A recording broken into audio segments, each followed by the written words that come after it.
that we are live, and I wanted to welcome everyone to Happy Smarts Happy Hour number 7. And I hope I hope that you guys are joining in droves from around the world. And it's a very, very beautiful morning here in Austin, Texas. And part of the reason why it's so beautiful is because I'm done with my semester. So my mood is elevated, which, as you know, when you smile, the world smiles at you. Right, Coach? Yes, this is true. It's reciprocated. Right. Okay. So as usual, please tell us where you're from and impress us with your diversity. Okay. From all around the world, so people tune in. Coach Daron Roberts, and we have John Zakur saying hello. He's the first person to say something. And I don't know if you can see these comments on the far right. Yeah. See John and Vivek. Yeah. Yeah. You're able to see that. Welcome.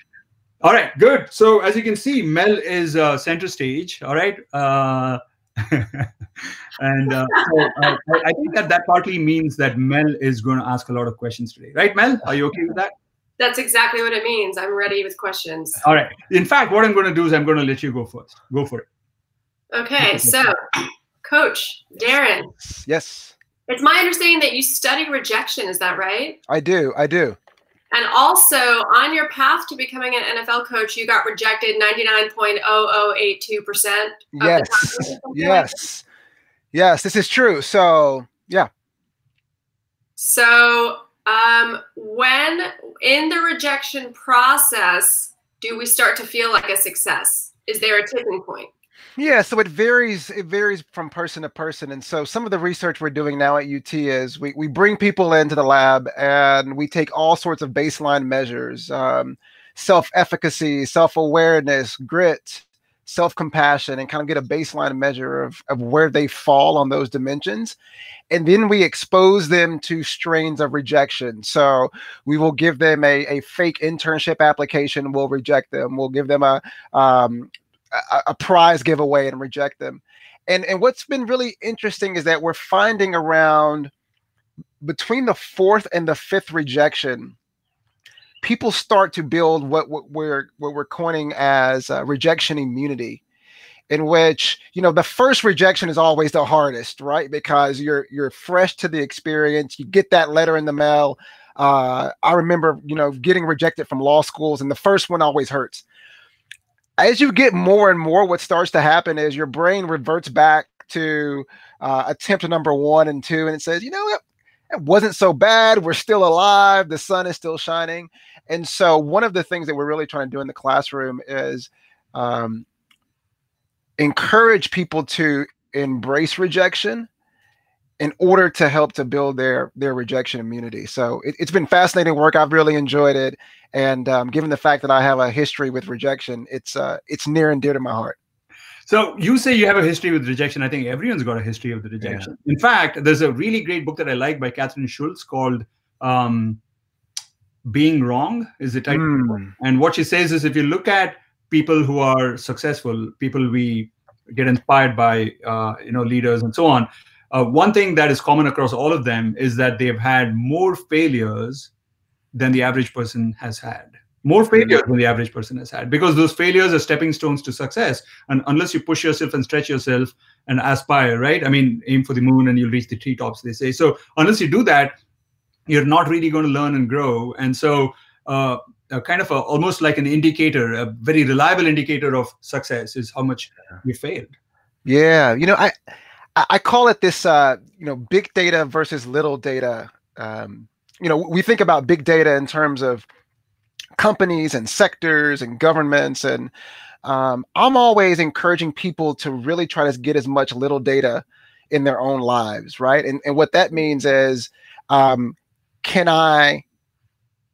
I have the courage to constantly put myself inside of the petri dish, come out of that experience for the next time? And so really we're in our own lab. And the more ways that we try to tinker with what we think is where we should be in the world, it makes sense to me that those people who are successful have so many failures, because they're getting more at bats, right? They're and I always tell people, if you look at the average, the batting average for the Hall of Fame for Major League Baseball, the average batting average for everyone in the Hall of Fame is 328. So that's they got a hit once every 3 times they were at bat.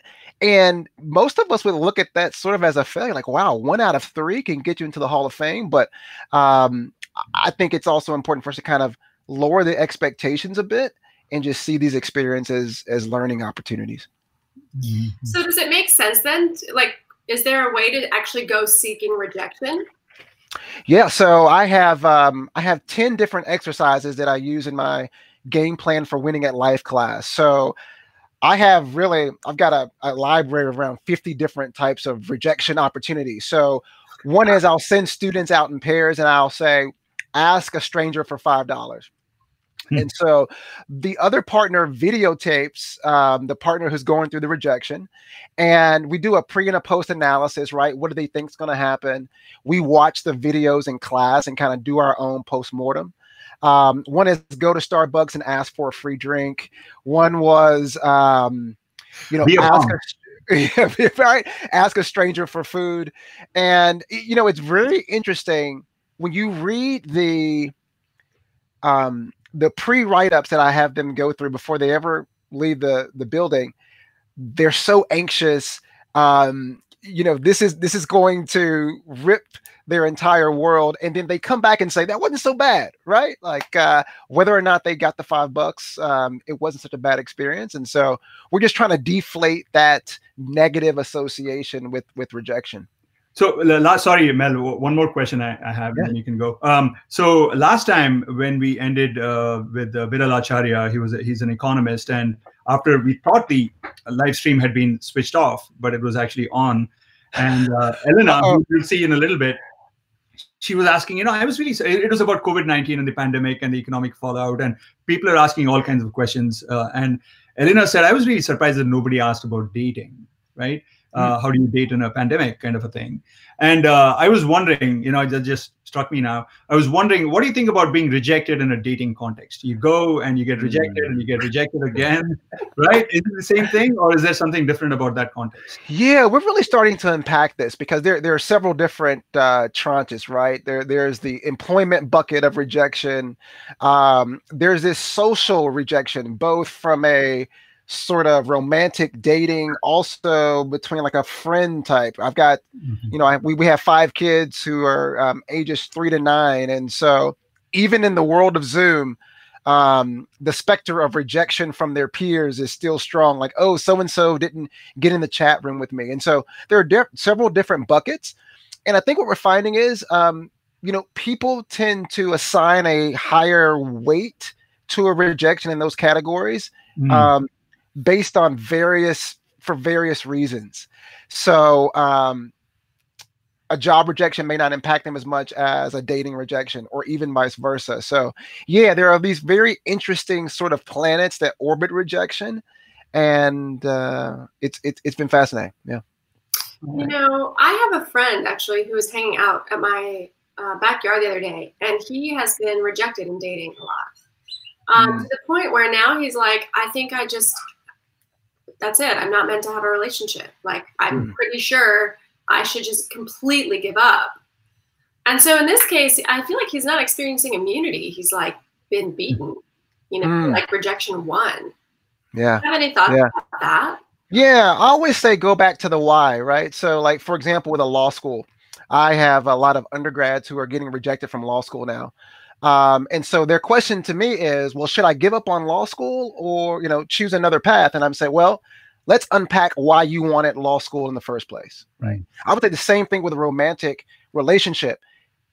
Really sit with yourself and ask yourself, so what am I looking in a mate, or why do I think I want to be with someone? And I think if there's enough introspection, the answer may be, well, I'm getting a certain age, and so it felt like the right thing to do, or my parents want me to settle down. And so I think really trying to circle in on what's the source of the reason why you're doing the thing. And I always go through a 5 whys sort of exercise, like why, and then kind of unpack in different layers. If you get to the get to the end and say, I really wanted to go to law school because my dad told me I always be a great lawyer, then it's probably not a good enough reason to take that sort of, path. And that means you should in my mind, leave that path and go on. I think similar to relationships. I think, I have a lot of friends. I'm 41. I have a lot of friends who are sort of reaching this point where, should I just get married to have some kids because I don't have any yet? And I said, look, as someone who's been married for 10 years with 5 kids, age should not be the default proposition when that should not tilt the balance. You're investing in a larger portfolio than just, trying to have kids quickly. So it depends, right? Kind of, why do you want the thing that you want? So I was really curious. You said 5 whys. Okay, so let's play a simulation game here. Mel, I don't know if you want to be the guinea pig or I can be. Okay, and we're going to do it in a dating context. Okay. So one of us, whoever is the guinea pig, says that, to you, Daron, that we've been encountering a lot of rejections in the context of dating, and you're going to ask us those 5 why questions, and we're going to answer them. Yeah. You want to be the guinea pig? You're a center stage, and you're single. I'll be the guinea pig. Great. Okay, so what we're gonna do, Mel, is she's like, okay, I got my coffee. Later for this. Okay, go ahead. So I'm gonna want you to start with a declarative statement, right? And kind of, are we? You know what? Take on whatever persona you want. Okay, so because I was thinking maybe you're gonna be your friend, sort of get into your friend's mind, or maybe you just want to be Mel. You be whomever you like. Mm-hmm. But what's a declarative statement around? Sort of, why do you think you want a mate? Because I should have one. Okay. So why do you think you should have one? Because that's what everyone does. And why do you think everyone does that? Because biology says to make babies. And so what? Here we go. I wasn't ready for that one, Mel. I wasn't ready for that one. We're going with it, though. So why do you think Mother Nature says to make babies? Because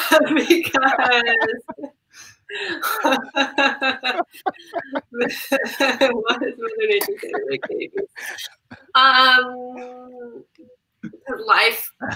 Life begets life, because energy flows forward, because it's the way we're made.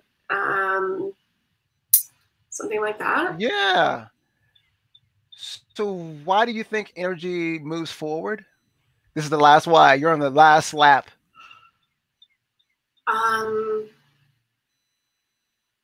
Because that's its essence. Yeah. So I think, so this is where we would start to unpack the layers, right? And so we looked at those early series of whys. It went from people around us and sort of what the norm was to this very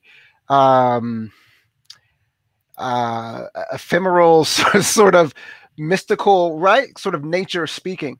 Mm-hmm. And so I think like that's important, because even at the first, like the beginning levels, it was very direct. It was coming from the direction, from the position of sort of what the norm is. Yeah. And so this is where I would sit down with someone and say, so let's just question the norm just as a thought experiment. Let's imagine this wasn't the norm, and what would that look like in your life, you know? And I've just found with this exercise, especially with jobs and careers, like people really start thinking like, oh, and especially I have a lot of friends who come to me around like law school, want to go to law school. And I'm the last person you should go to if you want to go to law school, because I'm not going to try to dissuade you, but I'm going to really kind of press you, right? And it usually circles back around to a parent who said you should be a lawyer, or the default proposition, I don't know what I want to do, let me go to law school. And I don't think those are sustainable, positions. That's good. So, you have something called the rejection resume, and in one of your posts on LinkedIn, which got a lot of likes, I saw that you had actually posted it, from many, many years back. And basically it lists all the places in which you've been rejected. And it's like professional, obviously, not only personal life, but professional life, rejected from many law schools, rejected from many coaching offers. I think Kansas City Chiefs, somebody offered you a job at the end. So here's what I want people to do here, and I'll start. I'm happy to start this. Just type in and send us 1 or 2 rejections that happened to you in your life, and try and make it somewhat big. Not the trivial rejections. I asked my spouse to make me dosa, and she said no. So that's not a good enough rejection. Okay, something bigger than that. All right, so just type it in, and later on, maybe when Elle asks us questions, we'll revert back to it just to see what was on people's lists. Okay, but in the meanwhile, I want to ask you a question on these rejections, Daron.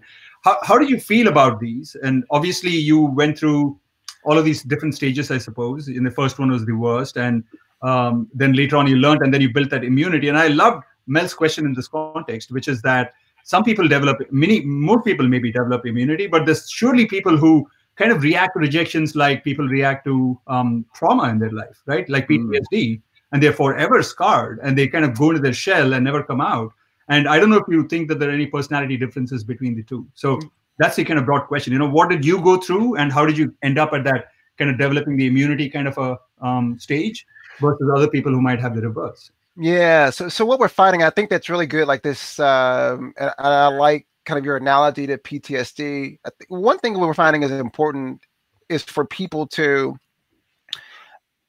take a step back. So to create some separation. So what happens typically is we start to make the rejection personal.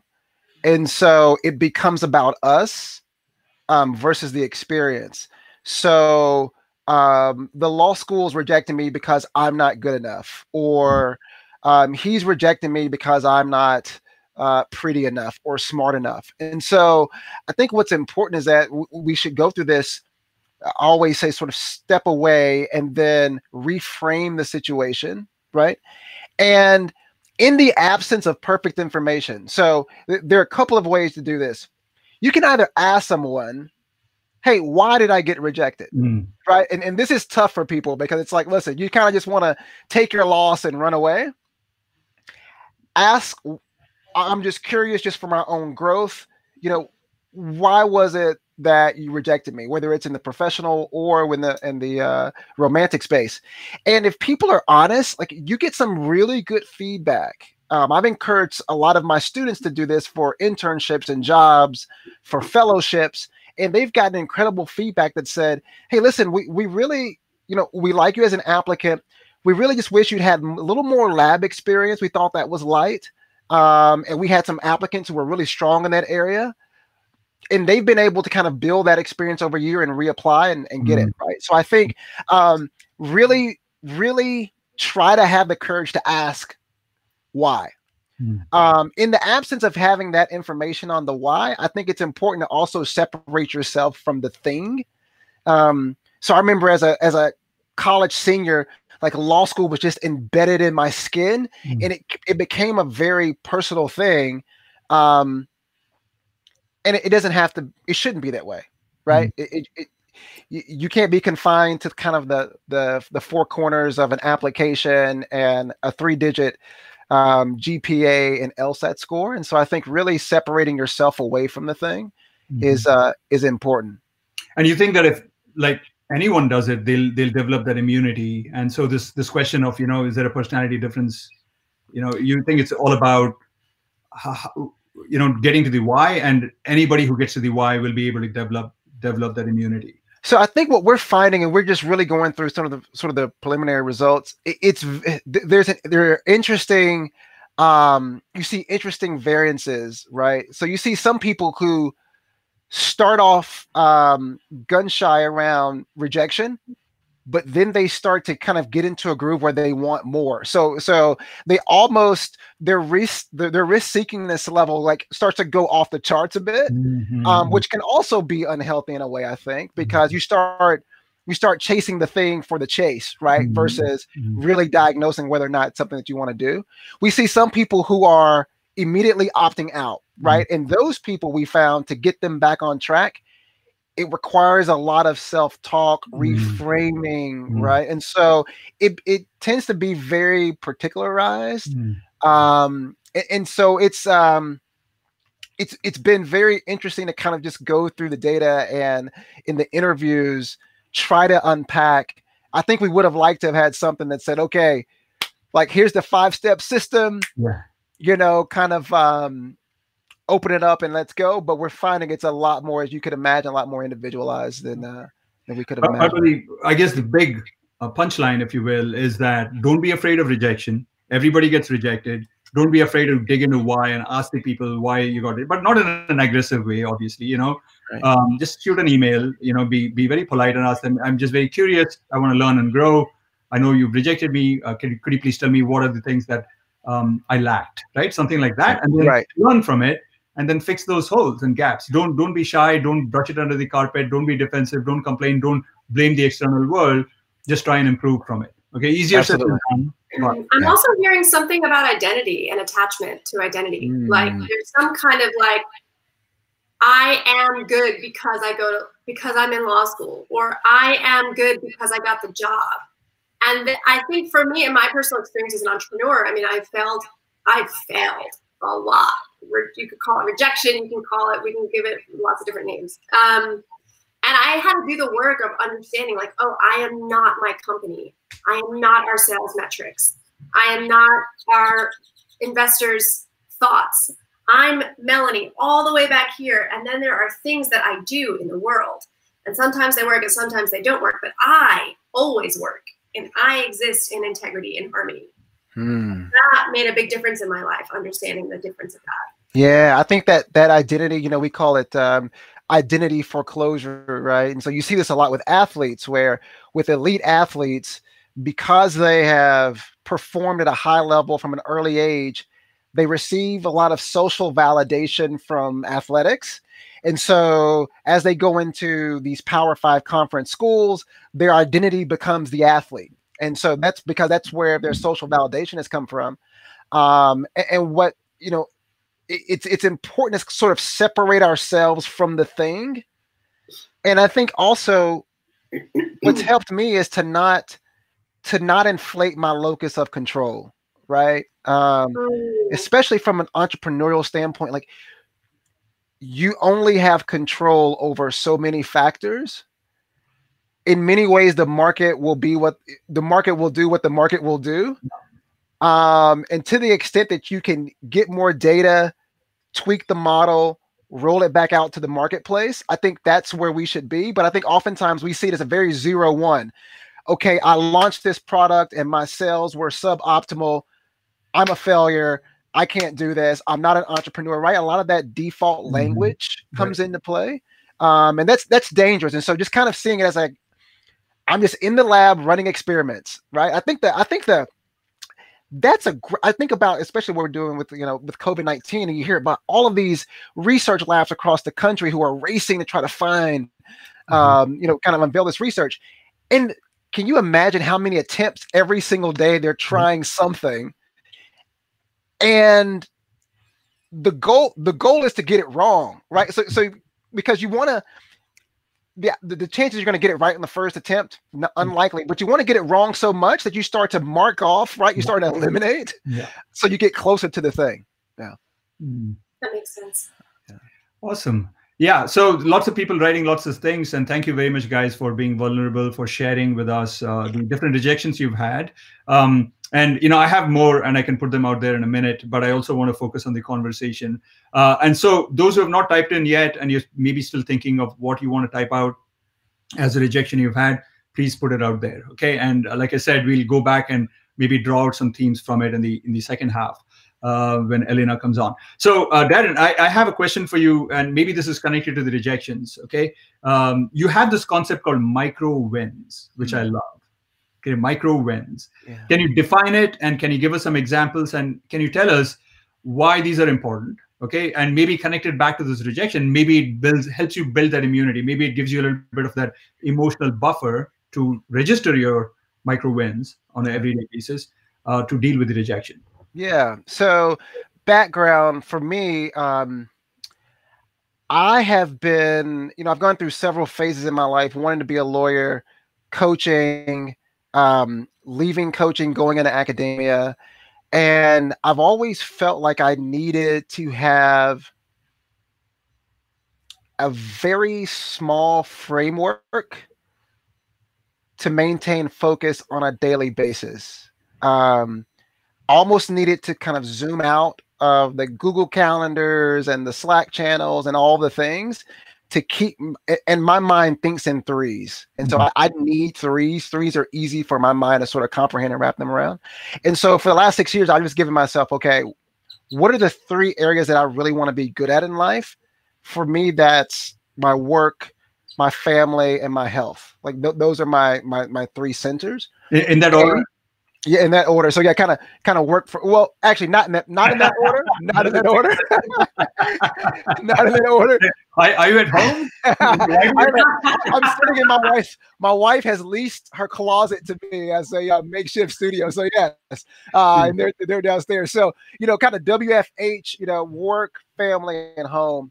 And I said, okay, what is a small unit of victory? So a micro win to me is a small unit of victory that leads into a bigger goal, right? So I will, every December, I create macro wins for Daron for the next year. Wow. And then I try to funnel those on a daily basis into micro wins. So for me, I really wanted to have a better relationship with my children. I found that, their ages 9, 7, 6, 4, and 2. I was tending to spend more time with the older children because we could kind of play more advanced games and basketball, and was really neglecting my one-on-one time with the younger ones. And so like a micro win today is for me to build a Lego house with Micah, who's 3. Like he just wants to play Legos, and we're going to do that. So I isolate. So Mel, he's got a beautiful story about breakfast and with one of his kids. Maybe you can kind of find a place for it in this. Yeah, the turning point for me, I was with the Cleveland Browns. We were fired. We played a game, the last game of the season in 2013. We come in the next morning. The owner walks in and says, "Listen, coaches, I appreciate your contributions. You're all fired." So I went home, and I was scrambling eggs, and my 3-year-old Dylan at the time was 3, and he walks in and he says, "You ate breakfast?" And so I just ignored the kid. I just been fired. I kept scrambling, and he comes back in and he's tugging on my shirt and he says, "You ate breakfast?" And I turned to my wife and I said, what's wrong with him? And then she turns to me and she says, "Well, when was the last time you had breakfast with Dylan?" And I thought, ooh, I was getting to the office at 5 a.m. During the season, I would sleep at the office 2 nights a week. The irony hit me that I was spending all of my time with other people's sons, and my own son didn't know me. So that was the inflection point that said, "Daron, you've got to shift." And this is when I come back to Austin, and we've been here for 6 years. And ever since that time, in Daron's list of 3, family always comes first. Family always comes first. But I tell you what's been interesting, what I found. And this is psychological. I'm trying to unpack that for myself. I tend to want to check off the work and the health earlier in my day. And I found that I need to be more intentional about the way, like I've said for my work things, if it's not in my calendar, it doesn't happen. Like it doesn't exist. Yeah. And so my staff knows, like if it's not in Google Calendar, like we need to carve space out for it. I've had to take that same level of intentionality and apply it to my family. I think before I thought that it was sort of demeaning the relationship. Like, oh, my family, I'm just going to naturally spend time with my family. Like that's just going to happen. But I've learned that for me, I need to be very intentional about carving out today from 1 to 2:30 p.m. Mike and I will build Lego houses. Like that's in the calendar. And I think oftentimes I think we put our relationships in the margins. Right. So we think they'll just happen when we have spare time. And then you get to the end of the day and you think, I haven't talked to my wife. Oh, I haven't called my mom. Right. And so. And then you take it for granted and you think it's going to happen. This is beautiful, Daron. I really love it. And I was just going to pull up a picture on my phone and maybe I'll do it while you guys are chatting, because that's what we have at home. We have a big board on which we have like the days of the week, and we have columns for every person and we have an international student visiting us for the year. So there's 5 columns, me and my 2 kids and my wife and her. And so there are many cells, and you can fill in these cells with an activity that you want to do on a particular day. Okay, 2-3 hour activity, and we just take turns. And everybody gets 1 activity a week because we don't want it to be overwhelming. And everyone has to participate in everybody else's activities, and not just that, but participate enthusiastically. Because at the end of the activity, people are asked, okay, so was this person as enthusiastic as is desirable? And you got to, like, even if it's a movie that you don't like the genre. My kids hate romantic movies. Okay, actually, truth be told. Okay. You better not post this. You better. Yeah, that's beautiful. I love that. I like that.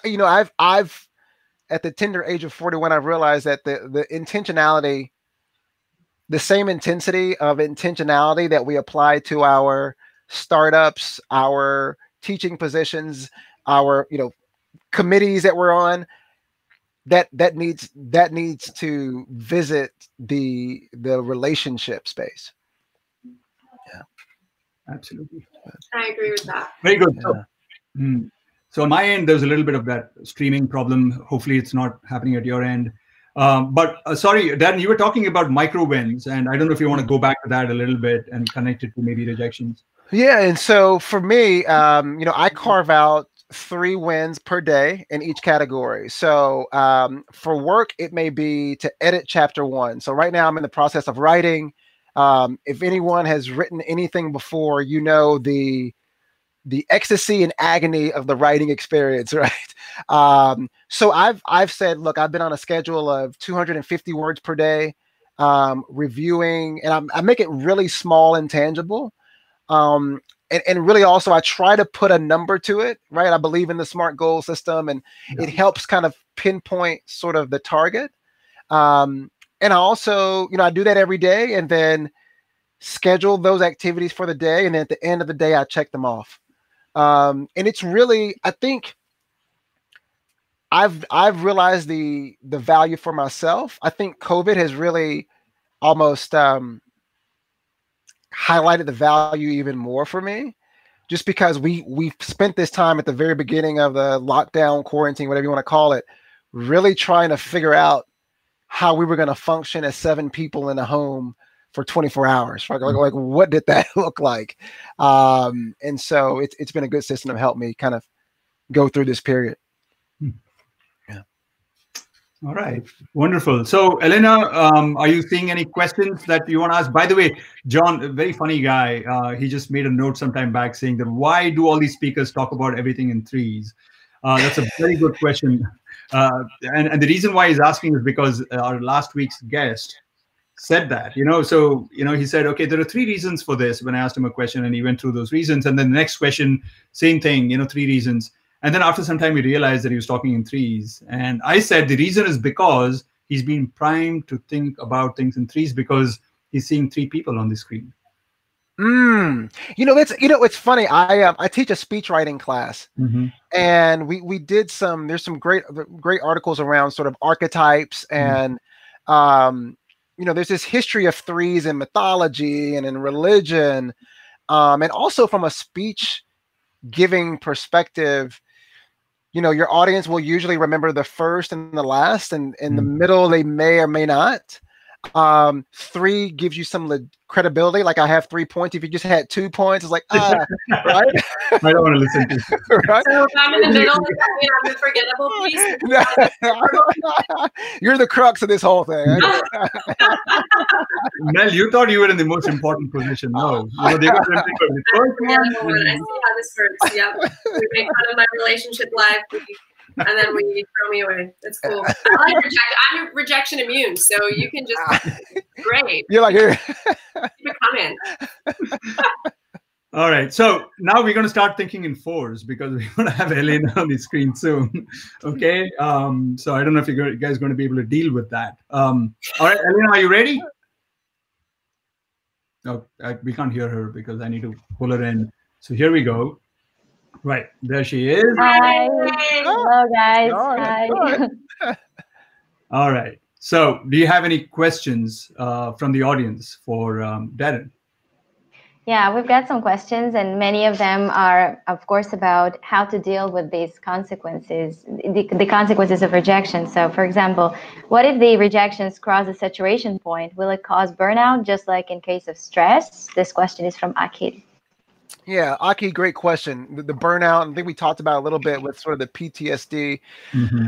It's always important. One of the things that I've been looking at is the rejection that academics face in their sort of path towards tenureship, right? And so they're trying to gain tenure.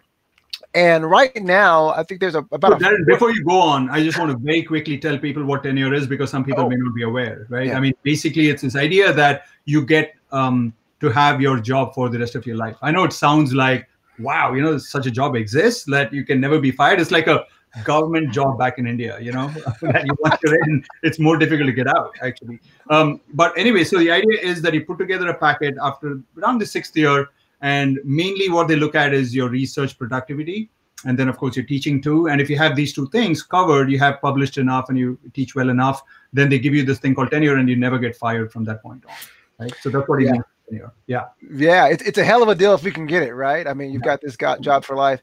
And a part of that, sort of what Roger was explaining, was that you have to publish. And right now, the average acceptance rate is about 5%, right? So it's very difficult to get something published. And so I was talking with an economist at BYU, and I asked him, I said, man, like, how do you deal with this? And he says, as soon as I get a rejection, I go fishing. And I said, oh, that's interesting. He said, I need to physically remove myself from the space. And that gives me some time to reflect. And so I think on that burnout question, really trying to physically remove ourselves, it may mean I'm sitting in my kitchen and I get the rejection letter. I need to take a walk around the block, right? Or I need to take a drive down the street. It gives us space, because these are oftentimes very tangible things we're holding, like the letter in our hands, or we're seeing the email in the inbox. And so really trying to get some space away to give us perspective.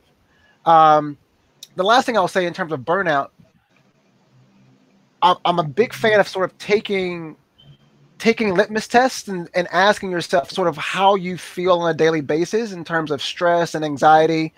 A couple of weeks ago, I posted my 3 micro wins for the day, and they were breathe, breathe, and breathe. And I said, listen, no metrics for me today. I'm going to focus on breathing in all of my conversations. I'm going to focus on breathing while I'm eating. I'm going to focus on breathing while I'm watching television. And so I think when you feel your system sort of overheating, having the courage to step back and say, you know what? I'm not writing today, or I'm not doing any Zooms today. And just having the courage to do that, I think will help sort of with the burnout. So I hope that helps. I love it. I just want to say a couple of things, and maybe Mel, you have something to say too. One is that you want to remove yourself from that space, and in emotion regulation research, that's called situation selection. You want to situate yourself in an environment which is conducive for producing productive thoughts and productive feelings. You know that you want to be resilient, but being in the situation right now, maybe it was a breakup with somebody, or maybe it was a rejection letter. Just removing yourself from the situation is going to be less likely to trigger those thoughts that are counterproductive, right? So it's not escapist. It's not escapist, right? You know that you cannot function well in this situation for now. Doesn't mean that forever you're going to run away from things. So it's like you can think of it in terms of like different stages. So you remove yourself from the situation, get yourself back into a good productive headspace, and then you do the things that we talked about earlier, which is to maybe write back to them, asking them why. I mean, like, I just want curious. Why is it that I got rejected, and learn from it, right? That's where you want to be eventually. But you can't, as soon as you get rejection, you're not in the headspace to ask that why question. Even if you did, it's not going to come out well. There's going to be a little bit of anger, aggression, whatever, insecurity. So you want to separate yourself out, come back into a good, centered, harmonious headspace, and then get to the learning from it. Would that be fair? Yeah, and then Raj, to your point, I think this also works in relationships very well, because this sort of a situational context, right? Switching. my wife and I have an agreement that once we feel our systems we're about to argue or fight, each one of us has the eject button to say, I'm going to take a walk, or I'm going to go work in the garden. And it has worked wonders. And we only started doing this in kind of year 5 of our marriage. But it's amazing how you can be very upset about something in the kitchen, work in the garden for 30 minutes, and come back inside. And it's an entirely new context. And so, I love you, baby. Yes. Maybe not quite that, but not quite that. All right, Elena, back to you. For example, yoga does that with me. Like if I'm about to fight with somebody, I do yoga. After yoga, I'm like that. I'm like, I love everybody. Forget about it. And I think finding whatever that activity is, I think the sooner we can find the activity and hold on to whatever that thing is, I just think that's such a lifeline. Yeah, absolutely. Yeah. For me, it's going for a run. You know, it almost always perks me up. Or perks me up is the wrong word. I think it centers me. Yeah, same. Okay, we have here a question from Nadia, and she asks about actually talking about relationships. So can you repeat the activity that you do with these different columns to put intention on relationships? That's to me or to Daron? Probably using the system that Raj uses. Yeah, so I was going to kind of try and get that picture that I'd taken a few days back of the board and then show it to you guys. I don't know if it's going to work well because it's a small phone and, you know, all that. So I'm not able to find it right now. Okay, so what I'm going to do is just talk about a few things that I remember. So, you know, different people have different interests, right? And this goes back to actually a conversation I had with somebody who said that, look, when you're having a problem with another person and you're sharing the same kind of space with them, your, you know, colleague, coworker, or a family member, everybody's got different perspectives, different interests, different opinions, different personalities. But at the same time, surely there are things that are common to both of you. So you can think of a Venn diagram. You can think of all your, you know, set of interests and personalities in a circle, and then their interests and personalities in another circle, and see what's in the center. And the center usually looks like this, right? Like a fish. And it's called a mandala, apparently. Okay, I didn't know this. So you look at the things that are in the intersection, that are common interests, common kind of personalities, etc., and then you focus on that rather than focusing on the things that are different. Okay. Yeah. So that was the kind of beginning of that idea. And I thought, okay, let's put on the board things that we think might be appealing to other people, but we like doing too. But then we kind of branched out into putting things that we personally like and others may or may not like, right? So you're authentically kind of tuning into what you truly like and not really worried about what others might feel about it. But because you know that your turn is going to come, you're okay with doing things that are, you know, you may not like, but other people have put on the list. And the really interesting thing that we've discovered is that we actually like things that others put on the list more than we expect to on average. Okay. More than we, and maybe there's something unique about this particular situation. Of course, we are family. At the end of the day, we love each other, but also we know that our turn is going to come, and we know that this is only about 2 hours long. But I think a very critical element of this is that you have to be enthusiastic, right? You have to be enthusiastic. And so you're coming at it from a kind of a positive, open frame of mind. You know, if I'm going to do this, I might as well enjoy it, kind of a thing. And that, I think, makes a very big difference. So, you know, we've actually enjoyed a variety of things. My daughter did this ballet kind of a thing, took us through a ballet, I don't know what to call it, but like a workshop. Okay. And I, you know, she's a good dancer, and we've seen her on stage and everything. She's 12. And it looks kind of easy when you see it, right? Of course, it looks beautiful, graceful, etc. And you think that you can replicate it, right? But you know, you really can't, and it's tough. And this girl, the exchange student we have, she's from Germany, as I said, and she did a workshop on Germany, and then we ended up singing the German national anthem for her family. And my wife did a cooking kind of workshop on South Indian cooking. And yeah, it's just been really awesome, this sort of thing. I don't know if I answered the question, though. Did I answer the question, Elena? Well, talking about relationships, yeah, I think so. Yeah, in general, yeah, you can apply that to relationships in the same way. I have a comment to add. I don't know if it's just interesting to me. So I'm currently building a company, and we are from the get-go building in equity, diversity, inclusion, wanting to live and breathe that. And we have an advisor, Kazike Prince. I don't know if you guys know him. He's winning all kinds of awards in Austin for his work in the You know him? Yes. I love him. Yeah, he's awesome. Is that Div Inc? Div Inc? Yeah, he just won the Div Award. That's right. Yeah.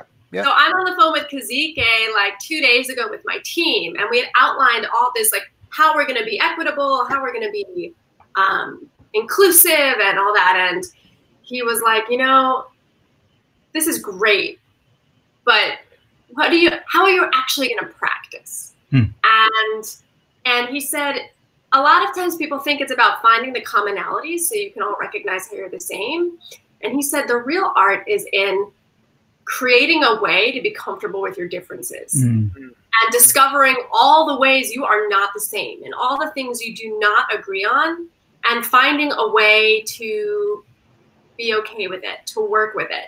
And I think we wanted this like magic answer, like, great, you've done it. And he was like, and you have to figure it out for yourselves. Like, you have to find your own ways to like that you don't like what they like. It's some passion. And I thought that was really interesting and insightful. Yeah, yeah. And I think sort of to Raj's point too, when you lay all of it on the table, you kind of get this exposure therapy, right? So whether differences or similarities, you have in the back of your mind, like, you really hate romantic comedies. Yeah. And then you're forced to sit there and you're like, that was actually kind of funny, right? A couple of times here or there, right? And you enjoy it more. And so I think even with differences, you assume, and we're finding this right now with our kids and types of food. And so we do this sort of round the world where we'll order a different genre each week. And if you ask them, you know, we don't have this like documented, but, you know, the pre-survey is like, hey, do you think you'll like sushi? This is what it is. Oh, hate.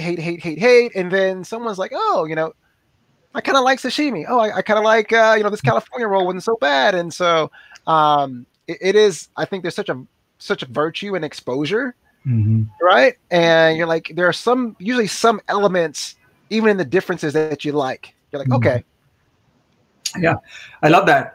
And Mel, one of the things that's really helped me kind of embrace things that I might at the gut level find aversive and different and not likable. For example, you know, if somebody said, you know, let's go watch this band that's going to play, I don't know, ska or something, you know, I may not be a big fan of it. Okay.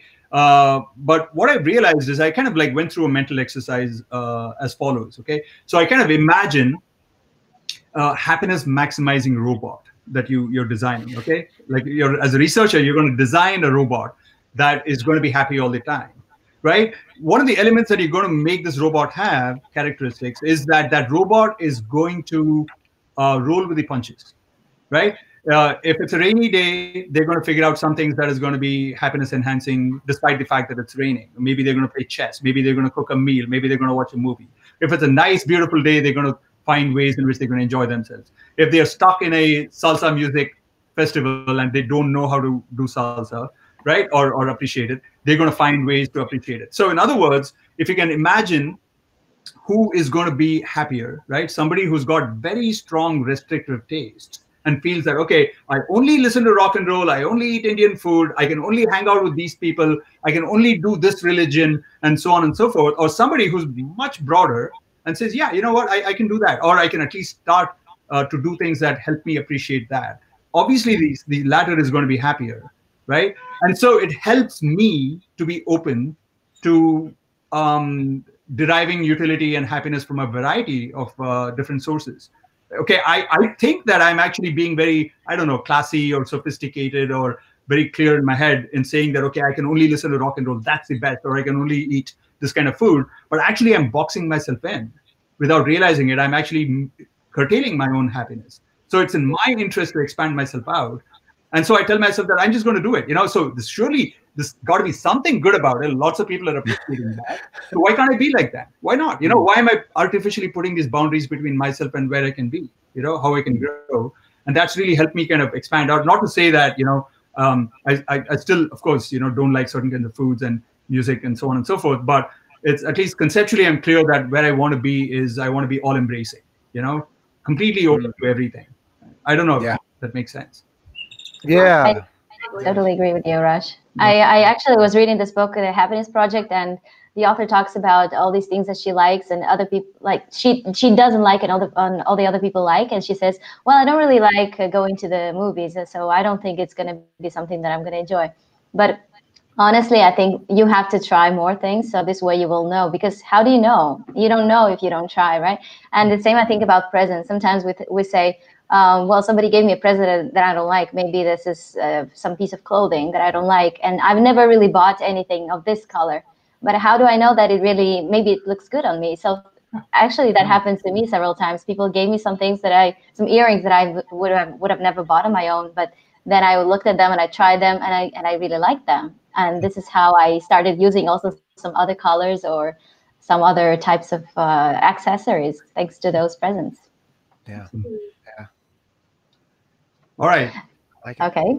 So we have some questions that are all about how to stand up when you fall, how to, you can be, from Franklin, for example, we have several questions, how you can be more happy with tons of rejection, disappointments, and weakness around you. Or also Gayatri has this kind of questions about sensitive people. How do you manage rejection if you're very sensitive and it's difficult for you to overcome no? So let's start with, we'll go to the sensitivity question, I think, a little bit. I do keep coming back to the point that I think it's just really important, like the separation of who I am as an individual, as a person on the planet, versus the thing that I am pursuing. Like these things are not, these are separate beings, right? And so I also have, at some point down the road, I really want to write a book called The Purpose Trap. Because I think that, I've always been very unsettled by this, I think, Western fascination with like the purpose in life and this singular thing. And I am more of a believer in that there are seasons of life, and those seasons will beckon for us to bring certain talents to the fore, and they can look very different, right? And so I think oftentimes this kind of comes back to rejection. We tend to frame life as this 0-1 proposition. I get it and I'm happy, or I don't get it and I'm sad. And I think sort of stacking the deck in our favor and really opening up the possibilities to say, okay, like for example, when I was waitlisted at Harvard Law School, I spent 4 years tweaking an application, rewriting my personal statement. I flew to Cambridge one day and sat outside the admissions office, and they finally told me to leave. But all of that helped me to build a certain resilience around trying to optimize whatever it is that I do, right? So even 20 years later, I find myself, whether it's in the writing or the teaching context, really turning experiences over and over like a Rubik's Cube to say, okay, have I thought of it this way, or how can we approach it that way? And so I know it's easy and it sounds very kind of didactic, like, oh, it's all a learning experience. And I think oftentimes people kind of just push that to the side.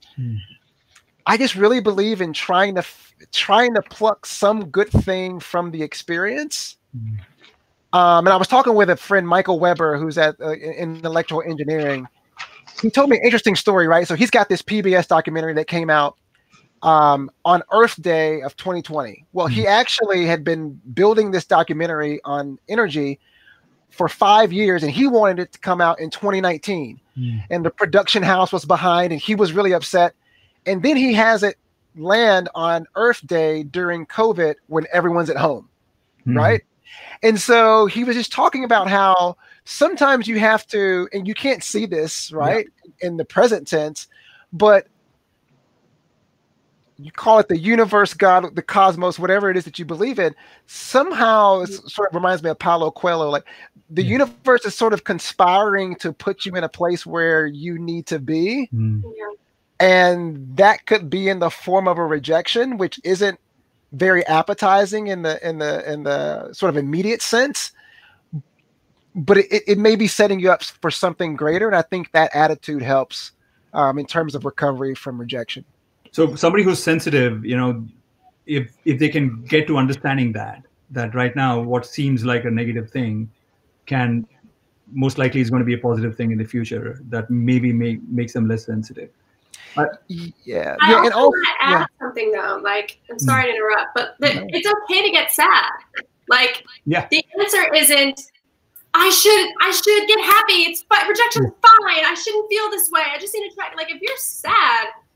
The way I practice these things is you meet the sadness and like tend to that wounded inner child feeling and give that kid a hug and like be sad for a day. You can be sad for 2 days. You can cry. You can run. You can punch your pillow. And then you move on. If you try and reject yourself as you're feeling sad, you're going to create the separation. Where you're going to have less of yourself in the forward action. Whereas if you meet yourself in the sad, integrate it, and then take your whole self to the next thing, that would give you a stronger version of yourself. I love that. And by the way, maybe this is a good point to kind of put in a little bit of a plug for Mel's event that's coming up. It's a course, right? Mel, you want to talk a little bit about it? I mean, it's kind of related to this about presence and, you know. Thanks. I'm teaching a course with Dr. Joel Bennett from Dallas, who's the founder of Organizational Wellness Solutions, and we're teaching a course called The Quest for Presence. It starts on Thursday, the 28th of next week, for it's a 3-day course, and it's teaching you how to find the beauty in the exact present moment you're in. And it's actually a full matrix of solutions, and it's beautiful. All right, and I know that it costs $100, and you said that a discount of $20, and so $80 for people. But I'm going to put you on a spot here, okay, Mel? What about a little more of a discount for the people out here, because this is family? Yes, we can give a discount. I will get a discount code and give it to you, and put it in the comments of this course. All right, good. On this show, All right. Wonderful. Okay, so we got maybe 5 minutes. Maybe actually no, just 2 minutes left, guys. Wow, time just flew there.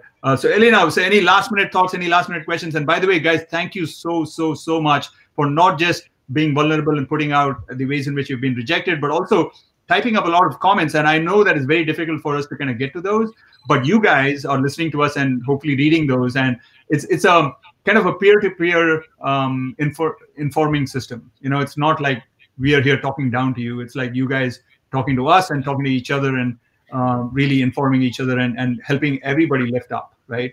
So that's beautiful about this. I like that. Okay, I just wanted to mention that. Yeah, Elena? We have so many interesting questions, and I have to pick just one. This is so hard. Well, let it be then this one from Gaurav. This is about kids. So kids usually are happy and they're never afraid of failure. So how come adults are so scared of failure? And is it due to education or a condition of our society? Yes, I'm watching this phenomenon, you know, with our 5 kids. And this is what I believe. I think at some point we start caring what other people think. I know there's psychology research that will kind of pinpoint what that range looks like. But there's some point at which we start to really give a damn about whether or not someone likes our shirt.